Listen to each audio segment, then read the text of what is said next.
حساباتنا أنتايو نزبل أب 10 تخفيلنا حدا حساب صعاتي قلت حساب حنقولك مسارح فنو ثلاثة حساب كون النت كيف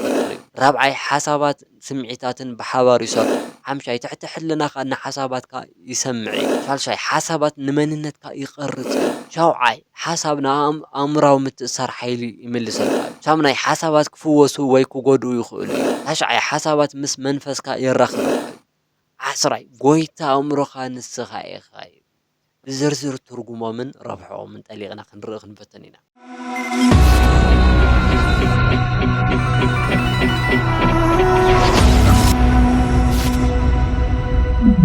سلام كم يتخونوا خبركم تخاتلتي مبل حمشاي معالتي بزاها تقولكم قال كيدان مسرت مالتيو نايتيس عمالت تخاتاتالي فيديو نايملك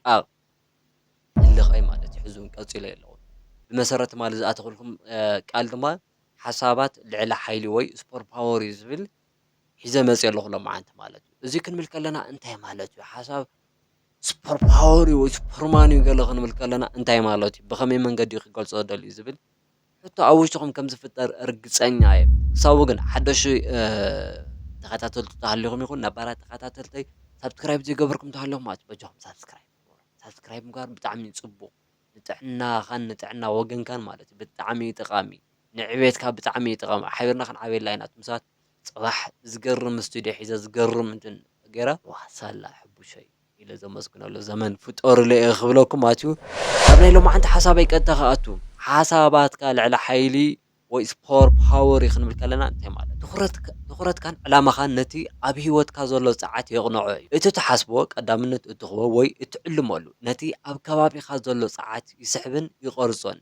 نوصيتاتن تمكرتاتن يسألوا وي بمسرته أقلبو خان صعرخان أب تقمطولو بوتا ساعاتك زغلصولن زعابيرلن إذا كل جزء أب قمتوتو يا لازم تحسبوا كلهم فطروا حيلين يتحيلون السحماق يخون تتنقعوا اسكا نابتي دحرتي حساباتك لعلعاقن حيال يزبل حرق زلا حقي عميقنا ازي درخيتاوي تقصت راي يكون أدماساوي منفساوي حقي ساينساوي كوننتكم ونخت برابر قدس عدميسنا عدمي تقبلكم نابزي حساب زي نخت مصو غادنيا سلازخونكم يمسكنوكم مالك حساباتنا انتايو نزبل اب 10 تخفيلنا نراي حدا حساب صعاتي قلت حساب حنقولك مسارح فنوي ثلاثة حساب كون النت كيفطريو رابعي حسابات سمعيتاتن بحوار يصرحيو حمشي تحت حلنا خلنا حساباتك يسمعي شالشي حسابات نمن النت يقرصيو شوعي حسابنا امراو متأثر حيلي يملسلك شامناي حسابات كفوسو ويكو قدو يخوليو هشعي حسابات مس منفسك يرخبك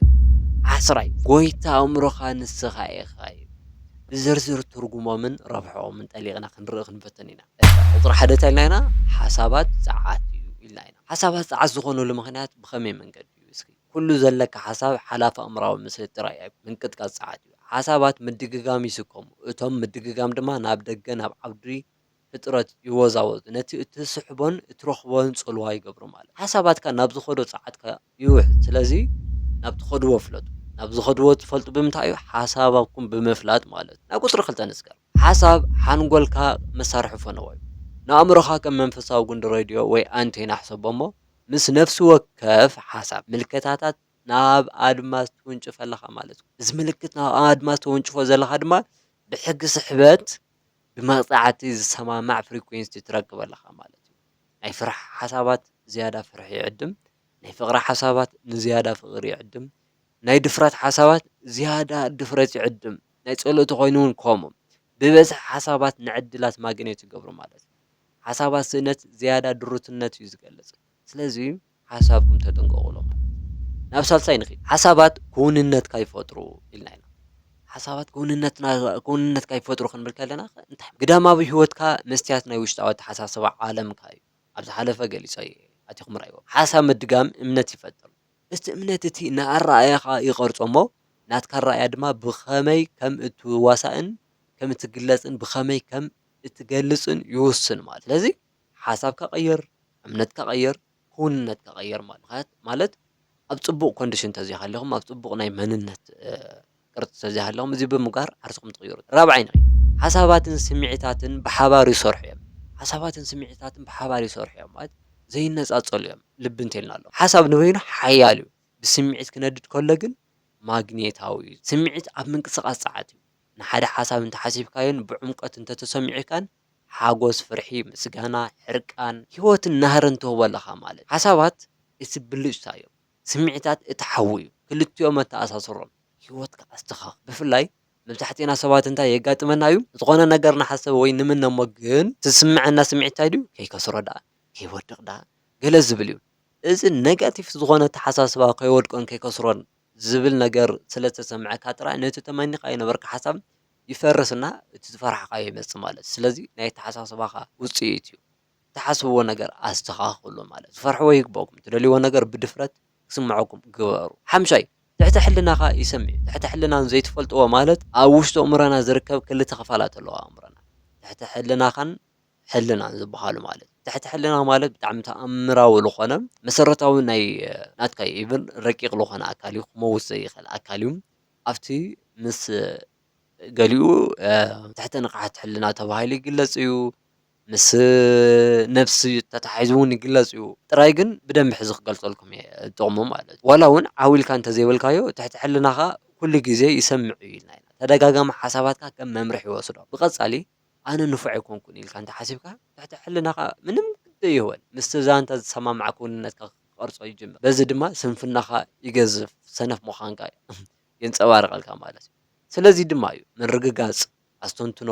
ኣርምሞ ውሽጣዊ ዝርርብን ኣዝዩ ቅዱስ ዝኾነ ነገር ምስራሕ የድሊ እዩ ዝበልኩም ንኣእምሮኻ ብሓቂ ዳግማይ ፕሮግራም ይገብሩልካን የረጋግቑኻን ስለ ዝኾኑ ማለት ናብ ሻልሻይ ክንመጽእ ከለና ሻልሻይ እንታይ ኣሎ ሓሳባት ንመንነትካ ይቐርብ ቅድሙ ነልዒለልኩም የተወሰነ ሓሳብና ክውስኸሉ ኣነ እተን ክልተ ኣዝየን ሓያላት ቃላት እየ ክትዛረበን ዘለካ ዝብል ምክንያቱም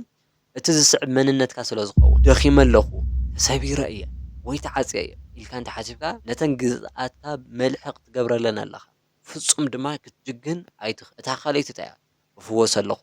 ይምራሕ ኣለኹ ሓያል እየ ኢልካ እንተሓሲብካ ግን ውንነትካ ክቕየር እዩ ቃል ቀሊል ነገር ኣይኮነን ቃል ማለት ፈጣሪ እዩ ከምቲ ኣብ ዝሓለፈ ዝገለጽኩልኩም መጀመርያ ቃል እዩ ነይሩ ቃል እዩ ምድርን ሰማይን ኮይኑ ቃል እዩ ሰብ ኮይኑ ቃል እዩ ኩሎም ፍጥረታት ኮይኑ ዘሎ ማለት እና ቃልና ይጠንቀቐሉ ሸውዓይ ኣእምራዊ ምትእስሳር ሓይሊ ይምልሰልካ ኢልና ብዙሓት ሰባት ብዙሕ ሓሳባቶም እዮም ዝጎዩ ኣብ ፍርሒ ጥርጣረ ወይ ኣሉታውነት ከም ዝጥምዘዙ ከይፈለጡ ሓሳብካ ምስ ተነቂሕካሉ ማለት እዩ ግን ሓርኣይኻ ትኸውን ከመይ ትነቕሐሉ ከመይ ትጎርሐሉ ትቆፃፀሮን እንተኢልና ኣስተንትኖ ብምግባር ኣስተንትኖ ማለት ያው ሜዲቴሽን ማለት እዩ ስራሕ ምስትንፋስ ምፅሓፍን ሓሳባት ብኡ ከይተዓፀኻ ክትዕዘብ ይሕግዘካ እዩ ስለዚ እዞም ነገራት እዚኦም ኣብ ዝሓለፈ ብዛዕባ ኣስተንትኖ ዝበካ ጥቕሚ ገለውን ኣቐሚጦ ስለ ዘለኹም ኣጋይሽሃልዮም ኣትዮም ክትርእይዎ ትኽእሉ ኢኹም ማለት እዩ ናብ ሻምናይ ክንሰግር ሻምናይ ሓሳባት ክፍውሱ ወይ ክጎድኡ ይኽእሉ እዮም ያ ብጣዕሚ ሳይንስ ከም ዝሕብሮ ሓሳባት ንኣካል ከም ዝጸልዎ እዩ ኣሉታዊ ኣተሓሳስባ ንናይ ጸቕጢ ምላሽ ከበግስ ይኽእል ናይ ምክልኻል ዓቕሚ ክዳኸምን ሕማም ክናዋሕን ይኽእል እዩ ኣብ መጽሓፍ ቅዱስ እንተሪኢና እውን ክርስቶስ ንዝሓመሙ ክፍውስ ከሎ ከም ሓሳብኩምን እምነትኩምን ይኹነልኩም ይብሎም እሞ ይፍወሱ ነበሩ እዚ ዘርኤካ ናይ ሓሳባትና ውህሉል ዝኾነ እምነትና መድሓኒትናን መጥፊኢናን ከም ዝኾነ እዩ ኣወንታዊ ኣተሓሳስባ ንሕወት ከዕቢ ጽገና ዋሄታት ከማሕሽን ንጽንዓት ዘሐይለን እዩ ስለዚ ኣእምሮኻ መድሓኒትካ ወይ መርዝኻ ቀታሊካ ክኸውን ይኽእል ንስኻ ኢኻ ትመርጽ ምርጫኹም ኣስተኻኺልኩም ያው ጽቡቕ ነገር ምረጽ እየ ክብለኩም ካሊእ እንታይ ክብለኩም ዝኩሉ ሓሳብ ንሃብኩም መቸም ሕማቕ ይትመርጹ ታሽዓይ ንምጻእ ታሽዓይ ሓሳባት ምስ መንፈስ የራኸብ ኢልና ኢና ንጹር ፍቕራዊ ልዑል ድግግም ዘለዎ ሓሳባት ቋንቋ መንፈስ እዩ ኣእምሮኻ ክፉቱን ጸጥታን ምስ ዝኸውን መለኮታዊ መምርሒ ብዝያዳ ብንጹር ክበጽሕካ ይኽእል እዩ እቲ ምትእኽኻብ ፍርሒ ሓሳባት ምስ ዝፈስስ ስነ ኣእምራዊ ምልክታትካ ዝያዳ ይዓቢ ስለዚ ፈጣሪኹም ክትረኽቡ ተኾይንኩም ረቂቕ ኣካልኩም ክትህውፁ ተደሊኹም ፈጣራይነትኩም ክትዕቢ ተደሊኹም ኣወንታዊ ሓይሊ ምድግጋም ፍቕራዊ ሓሳባት ኣብ ውሽጥኹም ምልኡ ልብኹም ኣንጽሕዎም ልክዕ ከምቲ ፈጣሪ ዳግም ከም ህፃን እንተዘይተወሊድኩም መንግስትኩም ኣይተወርስዋን ዝበለ ቃል ብደንብ ኣስፊሕና ክንግንዘቦ እዩ ዝግባእ ዳግም ክንውለድ ምናምን ኣይኮነ ገሊኡ ብጥምቀት ማይ ገለ ጥራሕ ጥምቀት ማይ ሓደ ነገር እዩ ካሊእ ግን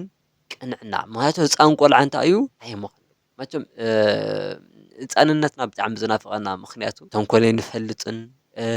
ዝኾነ ሴራታት ኣይነብልን ኩሉ ብቕንዕና ኢና በቃ ጻዕዳ ልብና ኢና ንቕበለን ንሪአን ማለት ኢና ከምኡ ዋላ ሰብ ተንኮል እናሓሰበ ንስኻ ፈጣሪ ሂብካዮ ንእንትና ሂብካዮ ሸለሊልካዮ ክትከይድ ከለኻ ዘለዎ ስምዒት እና ዩኒቨርስን ፈጣሪን ዝህበካ ካሕሳ ካሊእ ነገር ኢና ናብኡ ንምፃእ ኢኻ። 10 ጎይታ ኣእምሮኻ ንስኻ ከምዚ ክብል ከለኹ ኸ እንታይ እዩ ንስኻ ሓሳብካ ብድሕሪ ሓሳብ ዘሎ ንቕሓት ንስኻ ኢኻ። ነዚ ኣብ ዝተረዳእኻሉ ህሞት ከም ንቑሕ ፈጣሪ ናብቲ ሓቀኛ ሓይልኻ ትረጋገጽን ምለስን። ሓሳባትካ ክትመርጽ ትኽእል ኢኻ። ንኣእምሮኻ ክተሰልጥኖ ትኽእል ኢኻ። ዓለምካ ክትፈጥር ትኽእል ኢኻ። ሓደራ ግን ኣእምሮ ተጠቐመሉ እምበር ከይጥቀመልካ ማለት እዩ። ልብኻ ተዓጺኻ ንኣእምሮ ናይ ምቁፅጻር ዓቕምኻ ስለ ዝዳኸም ኣጉል ዕብዳን ክትዓብድ ስለ ትኽእል ብምስትውዓል ተጓዓዝ። ብፍላይ ልቢ ድኹም እዩ ዝገብረካ ዝብል ናይ ሓሶት ትምህርቲ ኣወግድዎ። ልቢ እዩ ዘጠንክረካ ዕግስ ስሕበት ኢልኩም ካሊእ ነገራት ማለት እዩ ክሰልጠኩም ተደሊኹም ብልብኹም ሕሰቡ ብልብኹም እንቀሳቐሱ ማለት እዩ ብልብኹም ወስኑ። ኣእምሮ ብጣዕሚ ገልጣም እዩ ዕዉድ እዩ ዝፈለጠ ይመስሎ ዝነቕሐ ይመስሎ ኢቭን ዋላ ሰብ ምቕታል ንባዕሉ ጽድቂ ክመስሎ ይኽእል እዩ እዩ ኢልካ ተደጋጋሚ ዝኾነ ነገር ሓሳብ እንተሕሲብካዮ በቃ ንሱ ተደጋጋሚ ዝሓሰቦ ነገር እዩ ትኽክል ዝመስለና እዚ ገልጣም ዓሻ እዩ ልቢ ንልቦና መሪሓ ናብ ነብሲ ትወስድ እያ ነብስን ፈጣርን ከዓ ከምዚ ዝበልኩኹም ምንም ክሰሓሓቱ ዘይኽእሉ ብጣዕሚ ረቂቕ ዝኾኑ ኣካላት እዮምና ነዞም ኣካላት ንሶም ንምርካብ ልቢ እምበር ኣእምሮ ኣይጠቕመካን ማለት እዩ ኣእምሮ ዝጠቕመና መሳርሒ እዩ ከም መንገዲ ወይ ምርኩስ በልዎ ወይ ሽጉጥ በልዎ ሽጉጥካ ድማ ትቆፃፀሮ እምበር ኣይቆፃፀረን ሎማዓንቲ ዝነበረኒ ሓሳብ ኣብዚ ክዓጽዮ ኣብ ናይ ፅባሕ ሕፅቦ ነብሲ ዝብል ኣብ ናይ ሻሻይ መዓልቲ ማለት ኢና ሕፅቦ ነብሲ ዝብል ሓሳብ ሒዘልኩም ክመጽእ እየ ሕፅቦ ነብሲ እንታይ ፅባሕ ይራኽበ ክሳብ ሰብስክራይብ ዘይገበርኩም ሰባት ኣለኹም ኣትምሳት